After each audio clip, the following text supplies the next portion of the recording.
Hello friends, কেমন আছো সবাই? টেস্টি কুক অ্যান্ড ব্লগ চ্যানেলের নতুন একটি রেসিপিতে সবাইকে স্বাগত জানাই। মধ্যবিত্ত বাঙালি পরিবারে খারকোল পাতা বাটা খাওয়ার একটা কিন্তু বেশ ভালোই প্রচলন আছে। তো আমি এই বাটাটাকে আরও কীভাবে স্বাদ বাড়িয়ে তুলি তোমাদের সাথে সেটাই শেয়ার করব। তাহলে দেখতে থাকো আমার সাথে। শুরু করা যাক আজকের এই রেসিপিটি। যেহেতু বর্ষাকাল, তাই একটু বেশি যত্ন নিয়ে কিন্তু শাক পাতা ধুতে হবে। যথারীতি আমিও সেই কাজটাই করে নিচ্ছি। আর এখানে দেখো আমি ডাঁটাগুলোকে টুকরো টুকরো করে নিয়েছি আর পাতাটাকেও আলাদা করে নিয়েছি। তো এবার ভালো করে ধুয়ে নেব আর জলটাকেও ঝরিয়ে নেব। এরপর একটি কড়াই গরম করে নিয়ে তার মধ্যে দিয়ে দিলাম কয়েকটা কাঁচা লঙ্কা আর রসুনের কোয়া।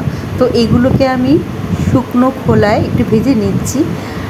এখানে দিয়ে দিলাম কালো জিরে, এটাকে একটু ভেজে নেব। আর অবশ্যই কিন্তু এই সময় গ্যাসের ফ্লেমটাকে একদমই কমিয়ে দিতে হবে। শুকনো খোলায় ভেজে নেওয়া রসুন, কাঁচা লঙ্কা আর কালো জিরের সাথে খারকুল পাতাটা বেটে নিচ্ছি।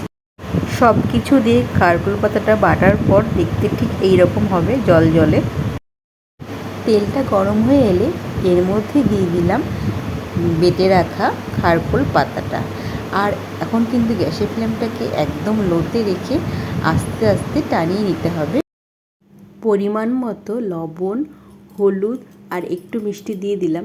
শাক পাতা বা বাটাবুটিতে কিন্তু একটু মিষ্টি না দিলে স্বাদ আসে না।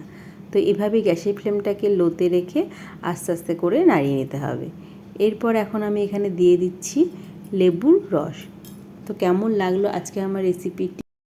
একবার আমার মতো করেও বানিয়ে তোমরা দেখতে পারো। আশা করছি তোমাদের খুবই ভালো লাগবে। আর কেমন লাগলো সেটাও কিন্তু কমেন্ট করে জানাবে। তো আজকের মতো টাটা। নেক্সট কোনো ভিডিও তোমাদের সাথে আবারও দেখা হচ্ছে। ততক্ষণ তোমরা ভালো থাকবে, সুস্থ থাকবে, সাবধানে থাকবে।